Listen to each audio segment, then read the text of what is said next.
إن الحمد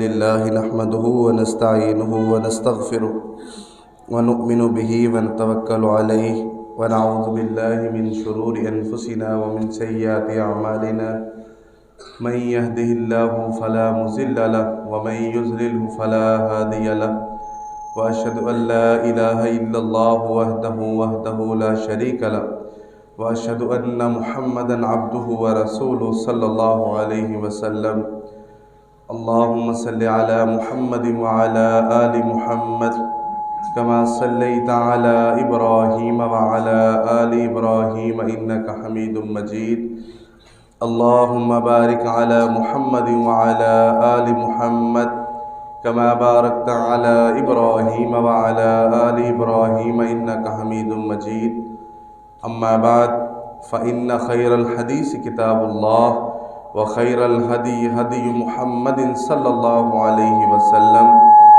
وشر الأمور محدثاتها وكل محدثة بدعة وكل بدعة ضلالة وكل ضلالة في النار أعوذ بالله من الشيطان الرجيم بسم الله الرحمن الرحيم يا أيها الناس اتقوا ربكم الذي خلقكم من نفس واحدة وخلق منها زوجها وبث منهما رجالا كثيرا ونساء واتقوا الله الذي تساءلون به والأرحام إن الله كان عليكم رقيبا يا أيها الذين آمنوا اتقوا الله حق تقاته ولا تموتن إلا وأنتم مسلمون يا أيها الذين آمنوا اتقوا الله وقولوا قولا سديدا يصلح لكم أعمالكم ويغفر لكم ذنوبكم ومن يطع الله ورسوله فقد فاز فوزا عظيما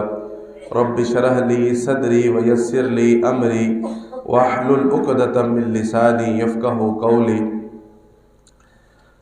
قابل قدر معزز سامعین و سامعات، اللہ ہم سب کا خالق و مالک ہے.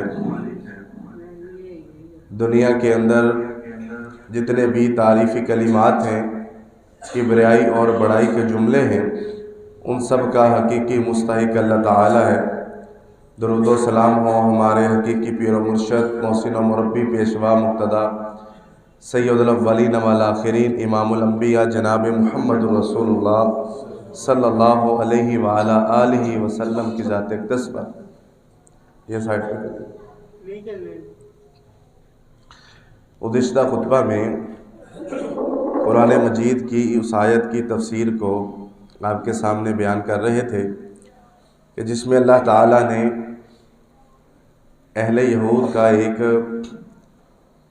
طرز عمل اور ان کے کچھ جو دماغ کی خرابی ہے اور ان کے کچھ عزائم ہیں کہ وہ مسلمانوں کو ہمہ وقت نقصان پہنچانے کی کوشش یا اس کی جو ہے نا وہ تاڑ کے اندر رہتے ہیں. وہ اس لیے رہتے ہیں کیونکہ وہ یہ نہیں چاہتے کہ مسلمانوں کے اندر اتحاد کی فضا قائم ہو، ان کے اندر ایک وحدت ملت کا جو نظام ہے وہ قائم ہو. اگر یہ قائم ہوگا تو ان کی حکومت اور ان کی سازشیں اس دنیا کے اندر قائم نہیں ہو سکیں گی. اگر یہ قائم نہیں ہے تو ہم یہ دیکھتے ہیں کہ مسلمان پستی کا شکار ہیں، مسلمان اخلاقی گراوٹ کا شکار ہیں، مسلمان اپنی بدعملی اور بدعقیدگی اور بد اتحادی کی وجہ سے بہت سے مسائل کا شکار ہیں.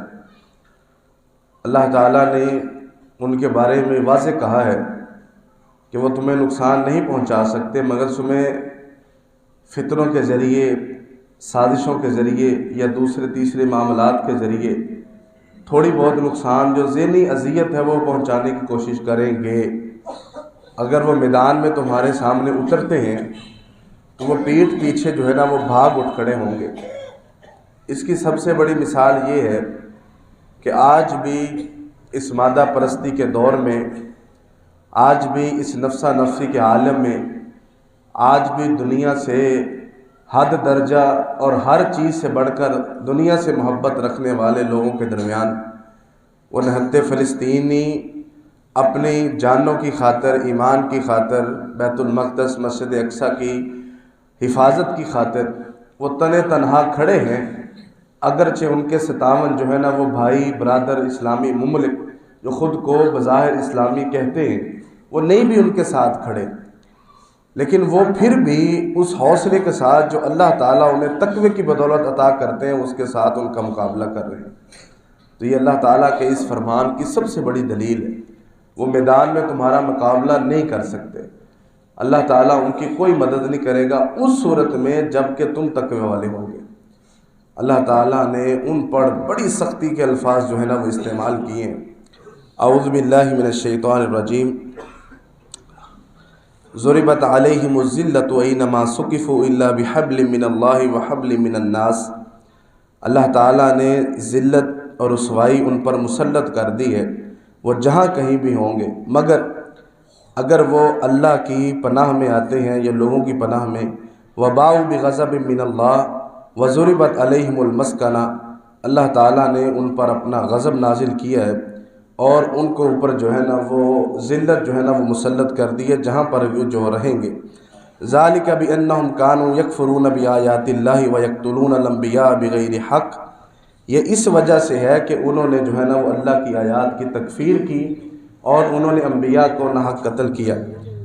ذالک بما عصوا وکانوا یعتدون، یہ جو ہے نا وہ ان کی ظاہری واضح طور پر جو ہے نا ان کی نافرمانی اور ان کی عداوت کی جو ہے نا وہ دلیل ہے۔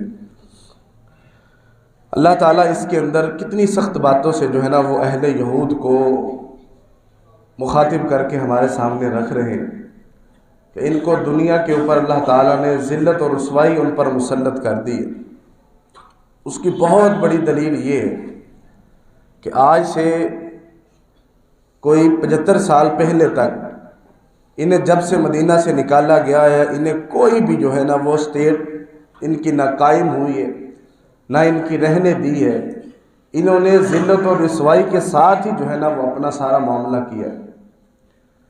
پھر چند عیسائی جو ہے نا وہ ممالک نے مل کر جو ہے نا وہ ان کی سلطنت کو مسلمانوں کے اوپر مسلط کیا۔ مسلمان کچھ نہیں کر سکے، آج بھی کچھ نہیں کر سکے۔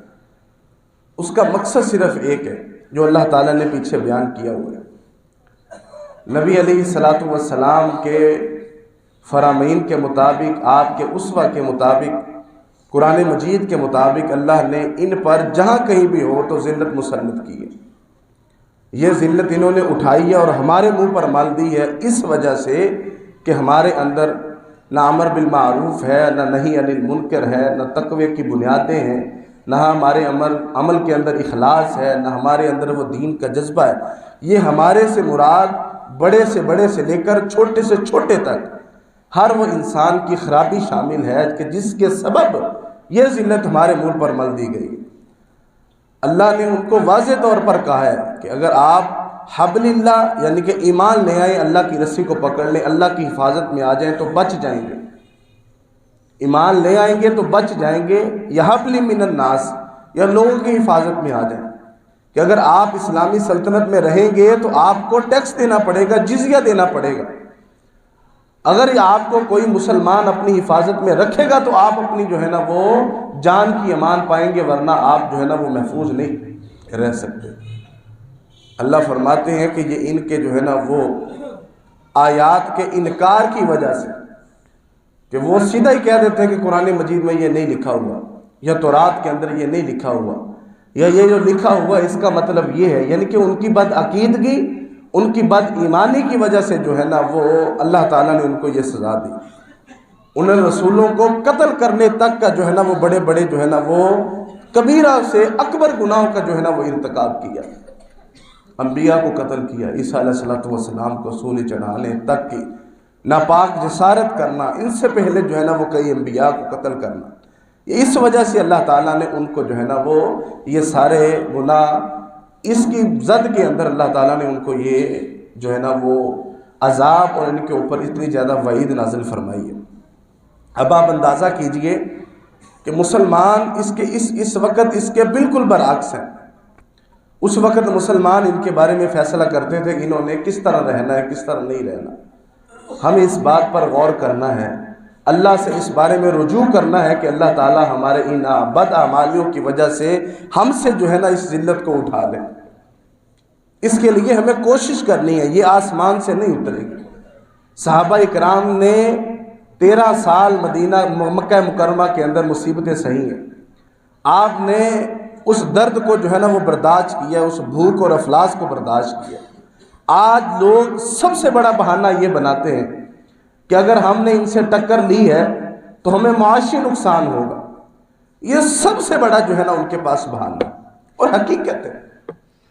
نبی علیہ الصلوۃ والسلام نے فرمایا قریب ہے کہ روز قرب قیامت تم پر ساری امتیں ٹوٹ کر پڑ جائیں گی۔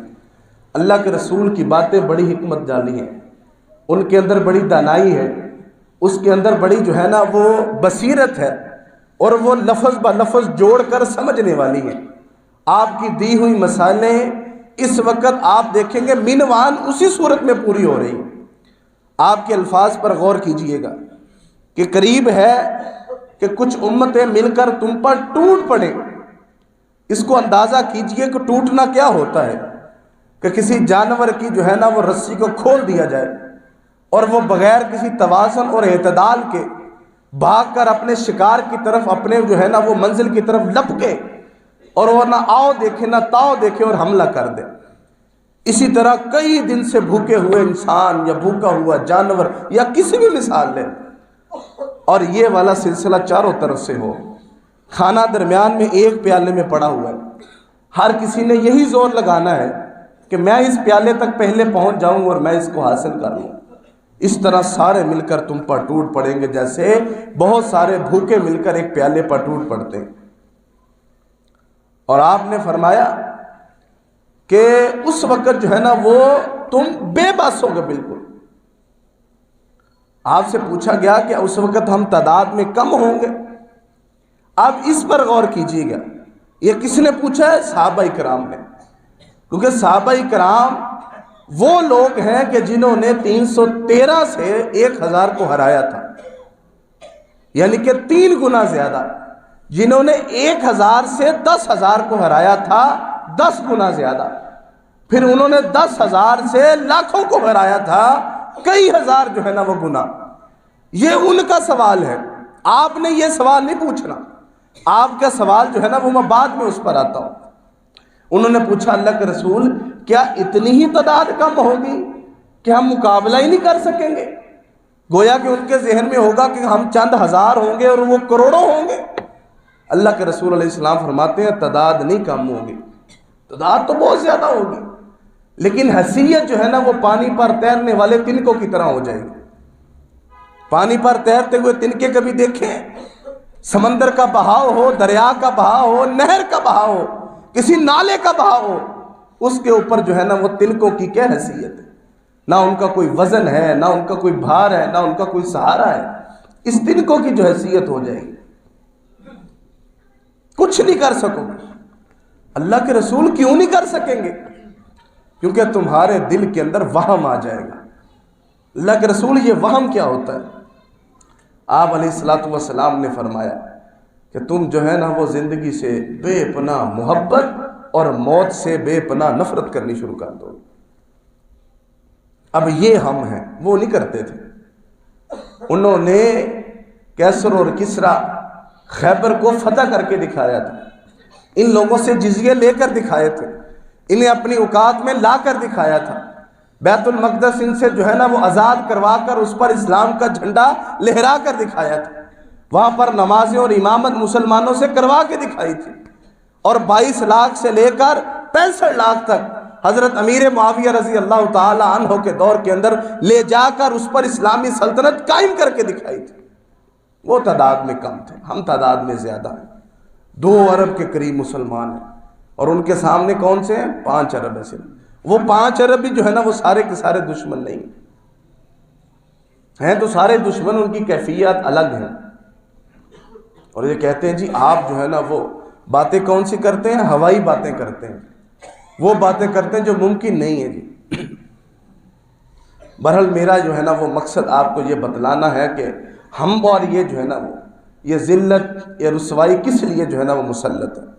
کیونکہ ہماری حیثیت یہ نہیں. جس دل کے اندر جہاد کا جذبہ پیدا نہیں ہوتا اللہ نے اس دل کو نفاق کا درجہ قرار دیا. نبی علیہ الصلوۃ والسلام نے فرمایا جس آدمی کے اس حال میں وفات ہوئی اس کی کہ اس کے دل میں کبھی جہاد کا جذبہ بھی پیدا نہیں ہوا، بھائی یہ تو عام سی چیز ہے، یہ تو بستر پر بھی آ جاتا ہے، یہ تو کاروبار پر موجود ہوتے بھی آ جاتا ہے، سفر کے دوران آ جاتا ہے، کچھ بھی کرتے ہوئے جذبہ تو دل کی بات ہے نا. اس کے دل میں جہاد کا کبھی جذبہ بھی نہیں جاگا، وہ گویا کہ نفاق کے ایک درجے پر اس کی موت ہوئی. آپ کو پتہ ہی نہیں ہے اسلام کے نزدیک نفاق کتنی بڑی جو ہے نا وہ تہمت ہے. وہ کہتے ہیں ہمیں آپ کافر کہہ لو، منافق نہ ہمیں کہو. نبی علیہ الصلوۃ والسلام نے ایک دفعہ کہہ دیا. صحابہ کرام آپس میں جو ہے نا وہ کہا کرتے تھے، ہم نے دیکھنا ہوتا تھا نا کہ ہمارے درمیان منافق کون ہے، ہم یہ دیکھتے تھے کہ جب ہم نماز سے سلام پھیرتے ہیں تو پیچھے کون کھڑے ہوتے ہیں. اب پیچھے تو وہی کھڑا ہوتا ہے نا جو نماز کے اندر کم از کم شامل ہوتا ہے. حالانکہ یہ کوئی نبی علیہ الصلوۃ والسلام نے اس پر مہر نہیں لگائی ہوئی، لیکن وہ کم از کم یہ دیکھتے تھے کہ ہمارے ساتھ پراپر مخلص کون سے. یہ ان کی آپس میں ایک دوسری جو ہے نا وہ مشورہ تھا.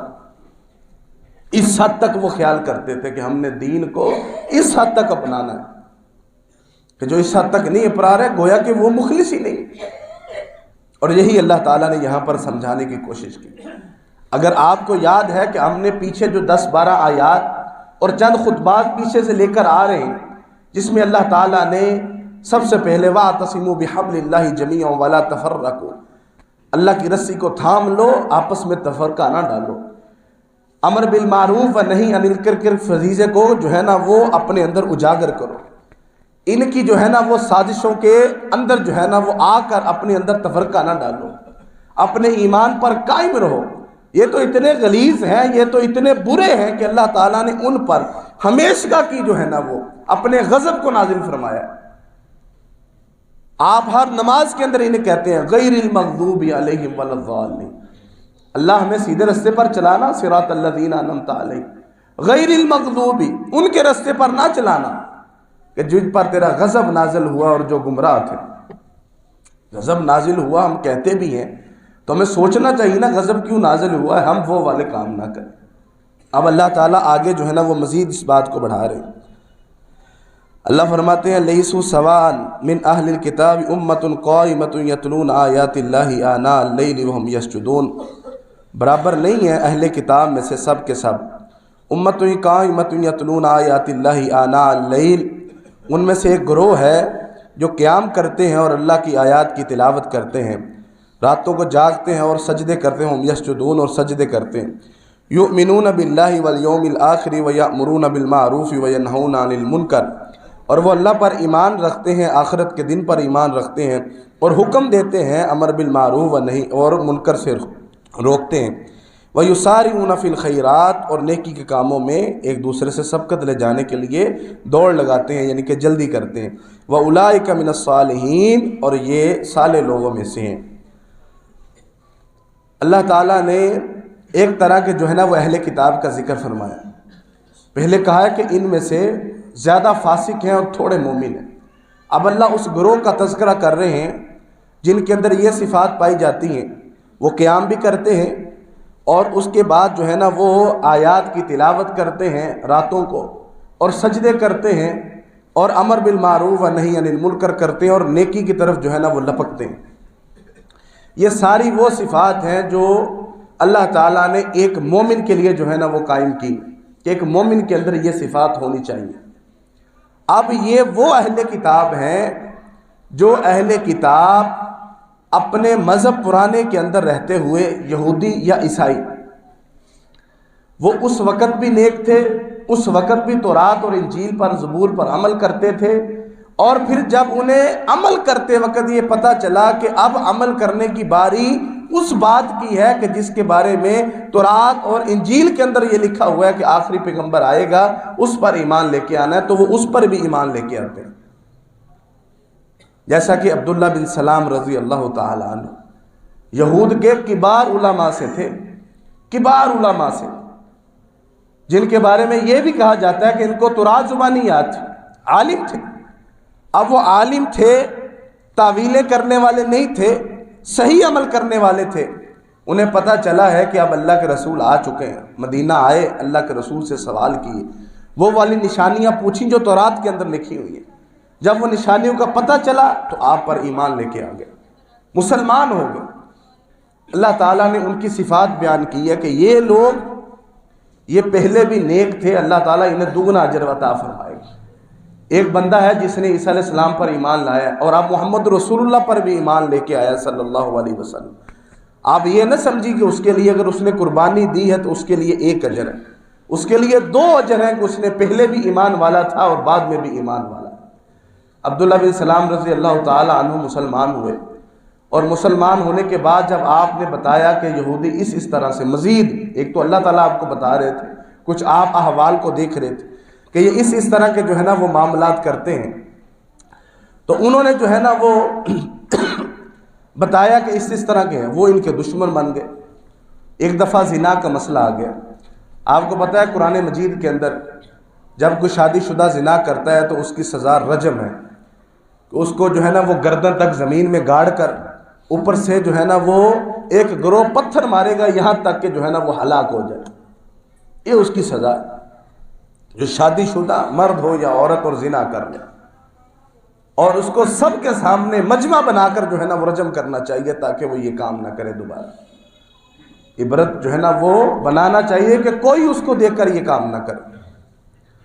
عیسائی چونکہ آپ مدینہ کے اندر رہتے ہوئے نبی علیہ السلام کو جو ہے نا وہ انہوں نے بڑا بنایا ہوا تھا، معاہدے کے تحت آپ جانتے ہیں، تو وہ جو ہے نا وہ کیس آ گیا کہ جو ہے نا وہ یہودی نے زنا کر لیا، وہ شادی شدہ تھا۔ آپ کے پاس کیس آیا تو آپ نے پوچھا اب یہ تو بتاؤ کہ تورات کے اندر اس رجم کی جو ہے نا وہ شادی شدہ زانی کی کیا سزا ہے؟ وہ کہتے جی اس کی سزا یہ ہے کہ تھوڑا بہت اس کو جو ہے نا وہ ذلیل کیا جائے، سب کے سامنے اسے تنبیہ کی جائے، تعزیراً سزا دی جائے۔ کہا تورات کے وہ اوراق تو لے کے آؤ کہ جس کے اوپر لکھا ہوا ہے۔ اب تعزیراً سزا کے نیچے جہاں رجم لکھا ہوا تھا وہاں پر انہوں نے اس طرح ہاتھ رکھ لیے، اور اوپر سے جو کہتے ہیں اللہ کے رسول یہ دیکھیں۔ اب وہ اللہ کے رسول تو نہیں غالباً کہتے ہوں گے، جو بھی کہتے ہوں گے کہ جو ہے نا وہ رسول اللہ یہ دیکھیں کہ یہ اوپر جو ہے نا وہ تعزیراً سزا لکھی ہوئی ہے۔ عبداللہ بن سلام رضی اللہ تعالی عنہ جو ہے نا وہ پاس کھڑے تھے، اور فرمایا اللہ کے رسول ان سے کہیے جہاں پر یہ ہاتھ رکھا ہوا ہے نا یہ ہاتھ ذرا اٹھائیں، یہ ہاتھ ذرا اٹھائیں کہ جو ہے نا ہاتھ اٹھوایا گیا تو نیچے رجم ہی لکھا ہوا تھا۔ یہ اس حد تک جو ہے نا انہوں نے خباثتیں کی، اس حد تک آیات اللہ کا انکار کرنے کی کوشش کی، من مرضیاں کرنے کی کوشش کی۔ آج بھی آپ دیکھ لیں کہ اہل یورپ کے اندر جہاں کہیں بھی عیسائی یا یہودی رہتے ہیں، نہ وہ تورات کو مانتے ہیں نہ انجیل کو مانتے ہیں۔ اگر وہ ان کو بھی ماننے تو مسلمان ہو جائیں۔ مسلمانوں میں بھی بعض ایسے جو ہے نا وہ لوگ موجود ہیں، وہ کہتے ہیں جی دیکھیں اہل کتاب پر تو بڑے فضل نازل ہوئے ہیں، قرآن مجید میں لکھا ہوا ہے اہل کتاب پر تو بڑی عنایتیں نازل ہوئی ہیں، وہ تو ہم سے افضل ہیں۔ ایسے بعض نمونے موجود ہیں، کبھی آپ کا ٹاکرا ان سے ضرور ہوگا، یہ فتنہ ہے نا۔ اللہ تعالیٰ نے قرآن مجید میں فرمایا ہے وَاتَّقُوا فِتْنَةً لَا تُصِيبَنَّ الَّذِينَ ظَلَمُوا مِنْكُمْ خَاصَّةً، اس وقت سے ڈرو، تقوی اختیار کرو، اس وقت سے ڈرو کہ جب فتنے وہ آئیں گے جو تم میں سے خاص لوگوں تک نہیں صرف پہنچیں گے، وہ ہر عام و خاص کو اپنی لپیٹ کے اندر لے لیں گے۔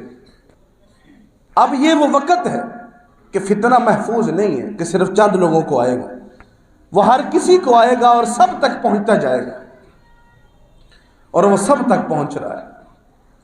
نبی علیہ السلام نے وہ شاہ حبشہ جو ہے نا وہ نجاشی، ان کے بارے میں تذکرہ کیا کہ تمہارا بھائی جو ہے نا وہ نجاشی فوت ہو گیا، تم ان کے لیے جو ہے نا وہ دعائے مغفرت کرو۔ حالانکہ بظاہر جو ہے نا وہ مسلمان نہیں ہوئے تھے، لیکن نبی علیہ السلام کا ان کے بارے میں جنازہ پڑھنا، غائبانہ جنازہ، اور یہی غائبانہ جنازہ کی جو ہے نا وہ دلیل ہے کہ نبی علیہ السلام نے شاہ حبشہ کا جنازہ پڑھا۔ کیوں؟ انہوں نے دعوت کو قبول کیا، کم از کم مان لیا۔ نبی علیہ السلام پر ایمان لانے والے اس مشکل وقت میں جبکہ آپ کو اور آپ کے ساتھیوں کو مکہ سے نکالنے اور جان سے مارنے کی دھمکی دی جا رہی تھی۔ آپ کے چند صحابہ اس وقت، جن میں آپ کی پیاری بیٹی سیدہ رقیہ رضی اللہ تعالی عنہا اور آپ کے دوہرے داماد سیدنا عثمان بن عفان رضی اللہ تعالی عنہ، سیدنا جعفر طیار رضی اللہ تعالی عنہ، یہ وہ معزز اور بڑے لوگ شامل ہیں جو چند کا گروہ ہجرت کر کے حبشہ کی طرف گیا مدینہ سے پہلے۔ قریش کو پتہ چلا، وہ پیچھے پہنچ گئے، یہ ہمیں دے دو، یہ ہمارے باغی ہیں، ہماری عزتوں کو تار تر کر کے مذہب کو نقصان پہنچا کر ہمارے پاس آئے، تمہارے پاس آئے، ہم تمہارے پاس آئے، انہیں ہمارے حوالے کر دو۔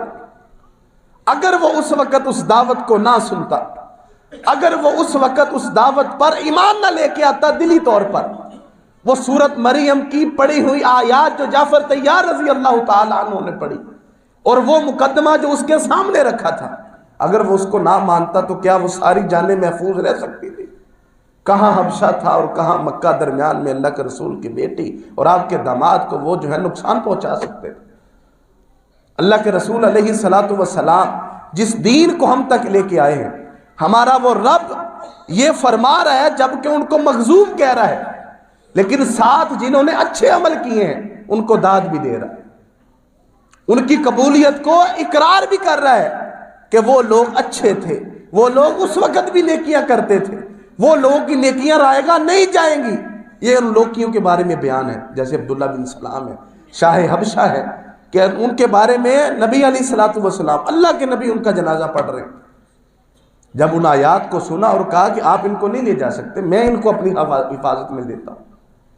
بعد میں وہ کیا معاملہ ہوا، وہ اپنی قوم کی وجہ سے بظاہر نہیں جو ہے نا وہ اعلان کر سکے۔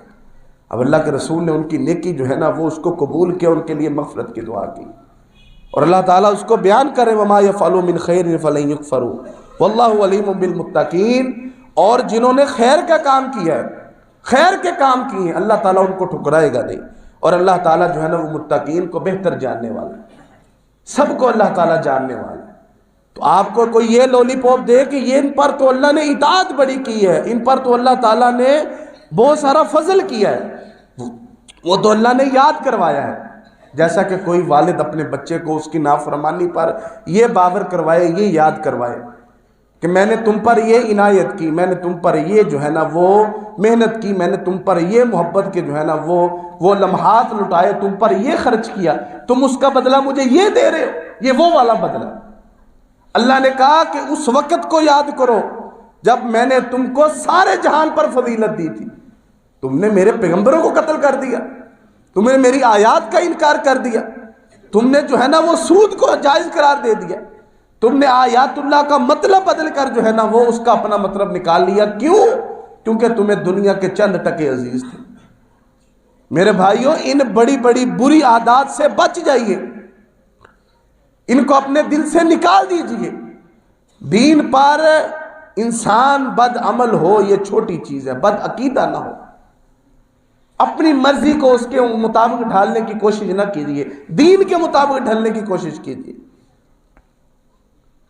اپنے لیے کوشش کیجیے کہ اللہ تعالیٰ آپ کے اعمال کو قبول فرمائے، آپ کی محنتوں کو اللہ تعالیٰ قبول فرمائے، نہ کہ وہ اس طرز پر جا کر رائے گاہ ہو جائے۔ اللہ تعالیٰ نے ان کا ذکر فرمایا، پھر فرمایا کہ یہ مغضوب ہے۔ اب یہ مغضوب آخری فیصلہ ہے، وہ تو صرف بتایا ہے۔ کوئی آ کر لوگ اٹھتے ہیں کہ دیکھیں جی یہ قرآن مجید کا تو یہ مطلب ہے، فلانے کا تو یہ مطلب ہے، تو اللہ تعالیٰ نے اس کے بارے میں یہ رہنمائی فرمائی۔ آپ نے یہ بات ذہن میں رکھنی ہے خلاصے کے طور پر، ہمیں یہ حکم دیا گیا کہ اللہ کی رسی کو مضبوطی سے تھامیں، امر بالمعروف و نہی عن المنکر کے فریضے کو تھامیے، اس کو قبول کیجئے، اپنے اندر اتحاد کو پیدا کیجئے۔ اگر اتحاد نہیں نہ ہوگا تو یہ لوگ تم پر مسلط ہو جائیں گے، اور اس کی عملی مثال بھی آپ کے سامنے، یہ ہم پر مسلط ہیں۔ ان کا تسلط کیسے چھوٹے گا؟ یہ چھوٹے گا جب ہمارے اندر اتحاد پیدا ہوگا، قرآن مجید پر عمل اور شریعت پر ایمان لانے کی فضا قائم ہوگی۔ جب ہم جو ہے نا وہ تقوی کو اختیار کریں گے تو ان کا تسلط ٹوٹے گا، ورنہ نہیں ٹوٹے گا۔ ہم کرائے پر استعمال ہوتے رہیں گے، ہوتے رہے ہیں اور ہوتے رہیں گے۔ ہم جو ہے نا وہ اپنے اندر ان کے کلچر کو فروغ دیتے رہے ہیں اور دیتے رہیں گے۔ ہمارے بچے ان کے وکیل بنتے رہے ہیں اور بنتے رہیں گے اگر ہم نے اس روش کو نہ چھوڑا۔ آج لوگ شریعت کی باتوں پر ہنستے ہیں شریعت کی کہی ہوئی باتوں پر کہ یہ کون سی بات ہوئی، یہ کون سا قانون ہوا، اس کو مولوی کے ساتھ جوڑ دیتے ہیں، یہ تو مولوی کی بات ہے، یہ کوئی میرے دادے نے لکھی ہوئی ہے جو میں آپ کے سامنے آ کر اتنی اونچی اونچی بول رہا ہوں، یہ تو رب کا قرآن ہے جس نے ہمیں پیدا کیا ہے، یہ تو رب کا قرآن ہے جس نے ہمیں پیدا کیا ہے، یہ اس محمد کی باتیں ہیں صلی اللہ علیہ وسلم جس نے اپنے مبارک جو ہے نا وجود کے ساتھ اس دنیا کی جہالت کو ختم کیا ہے، اپنے مبارک فرامین کے ساتھ اس دنیا کی جہالت کو ختم کیا، یہ ان کے فرامین ہیں، اور لوگ اس پر ہنستے ہیں، اس پر سوال اٹھاتے ہیں، کیوں؟ کیونکہ ہمارے اندر لقمے غیر کے جا رہے ہیں، ہمارے اندر وہ نظریہ غیر کا آ رہا ہے جو کرائے کا نظریہ ہمارے اندر جا رہا ہے، اس لیے درد محسوس نہیں ہو رہا، اس لیے جو ہے نا وہ یہ ساری چیزیں محسوس نہیں ہو رہی، انہیں نے گند اور غلاظت اتنی ڈال دی ہے کہ اب یہ نیکی جو ہے نا وہ اچھی نہیں لگتی۔ اور نبی علیہ السلام کا فرمان سن لیجیے، آپ نے فرمایا اگر تمہیں نیکی خوش نہیں کرتی اور گناہ غمگین نہیں کرتا تو تم مومن نہیں ہو۔ ایک ہوتا ہے کہ گناہ کر لیا ہے، اگر خوشی نیکی خوشی دے رہی ہے، یار میں نے یہ نیکی کی، اللہ کی فرما برداری کی ہے، کہ لالچ اور طمع اور خوشی اور رضامندی دل کے اندر جاگ گئی ہے کہ میں نے کتنا اچھا کام کر دیا، آج میں جو ہے نا وہ جمعے کے لیے وقت پر پہنچا ہوں، کتنا میں نے اچھا کام کیا، کل بھی اگلی دفعہ بھی آؤں گا، مجھے 2 ہفتے کو گناہ معاف ہوں گے، نمازیں وقت پر پڑھتا ہوں، اللہ کی اطاعت کرتا ہوں، یہ جتنی بھی خوشیاں ہیں یہ نیکیاں ہیں، ہمیں خوشی ہوگی۔ اور اگر ہم جو ہے نا وہ گناہ کرتے ہیں اور وہ غمگین نہیں کرتے تو ہم مومن نہیں ہیں۔ آپ نے فرمایا جس کو نیکی خوشی دے اور جس کو گناہ جو ہے نا وہ غمگین کر دے تو سمجھ لے وہ مومن ہے۔ غمگین ہوگا تو توبہ ہوگی نا، انسان کی دل کے اندر جو ہے نا وہ اس کو جب یہ آئے گا، محسوس ہوگا، پشیمانی ہوگی تو پھر تو وہ جو ہے نا وہ توبہ کرے گا۔ مسئلہ یہی ہے کہ پشیمانیاں نہیں آ رہی۔ اللہ سے یہ دعا کیا کریں کہ اللہ تعالی ہمیں توبہ مانگنے کی توفیق عطا فرمائے، ہمیں اس کیفیت سے گزارے کہ جب یہ دل و دماغ توبہ کر لیتے، جب یہ دل و دماغ توبہ کریں گے اس وقت پھر کوئی بھی تم پر اثر انداز نہیں ہو سکے گا۔ اور ہم لوگ تو وہ لوگ ہیں کہ جنہیں آج تک گناہ کا موقع نہیں ملا، سچی بات ہے، ہم کوئی اٹرے حاجی نمازی نہیں ہیں، یہ ہمارا صرف وہم ہے۔ مسئلہ یہ ہے ہمیں موقع نہیں مل رہا، موقع ملے تو اسی لا چھوٹے دئیے، پاں موچھے دئیے۔ ہم وہ والے متقی ہیں کہ جنہیں موقع نہیں مل رہا۔ متقی وہ ہوتا ہے کہ موقع سامنے ہوتا ہے تو پھر بھی وہ گناہ نہیں کرتا۔ آپ نے وہ مرثد رضی اللہ تعالی عنہ کا واقعہ سنا ہوگا، وہ بھائی وہی عورت جو پہلے بھی اس کے ساتھ زنا کرتی اور غلط رشتے کے اندر اس کے ساتھ وہ ملی ہوئی تھی، لیکن جب کی بار اللہ کے رسول کی نوکری پر وہ مکہ آئے اور چوری چھپے اپنے لوگوں کو چھڑا رہے، تب بھی وہ مل گئی ہے اور کہہ رہی ہے کہ دوبارہ وہ رنگ لڑیاں ملاتے ہیں، وہ تو پاس ہی نہیں اس کے آ رہے، حالانکہ موقع ہے، اس کے پاس سب کچھ ہے، اور سب سے بڑی دھمکی ہے اگر میرا یہ کام پورا نہ کیا تو میں تم سب کو بتا دوں کہ تم چوری کرنے آئے، اور چوری بھی کیا، ان کے جو قیدی چھڑانے آئے، وہ کہتے تو جو مرضی کر، یہ والا کام نہیں کرنا، اس کا میں کوئی اور حل نکال لوں گا، یہ والا کام نہیں کرنا۔ تو یہ ہوتی ہے کہ جب انسان کے دل و دماغ پر وہ تقوی چھاتا ہے۔ یہ کیا ہوا ہے کہ میں آپ کا جو ہے نا وہ امام اور خطیب ہوں، میں بڑا جو ہے نا وہ آپ کے سامنے دعویٰ کرتا ہوں، آپ نہیں کدیا پٹھا کام کیتا، جبکہ میری وہ پہنچ ہی نہ ہو پٹھا کام کرنے کی، میری اتنی ویلیو نہ ہو کہ میں وہ کام کر سکوں۔ مزہ تو تب ہے کہ میری ویلیو وہ کام کرنے کی ہو، میری پہنچ اس گناہ تک ہو اور میں گناہ کو منع کر دوں، میں عورتوں کے نرگے اور اس کے جو ہے نا وہ استطاعت رکھتا ہوں ان کے قریب جانے کی، تب نہ جاؤں، پھر بنتا ہے کہ یہ سیدنا یوسف پر ایمان لانے والا۔ جب میرے پاس مال پڑا ہو پھر بھی جو ہے نا وہ اس مال میں حرام کی ملاوٹ نہ کروں، پھر بنتے ہیں کہ یہ سیدنا حسین کو ماننے والے۔ جب میرے پاس پڑا ہو کہ یہ سارے معاملات ہیں پھر بھی میں غلط کا اختیار کروں، یہ کیا بات ہوئی، مجھے موقع نہیں مل رہا اور میں کہہ رہا ہوں جی میں بڑا حاجی اور نمازی ہوں۔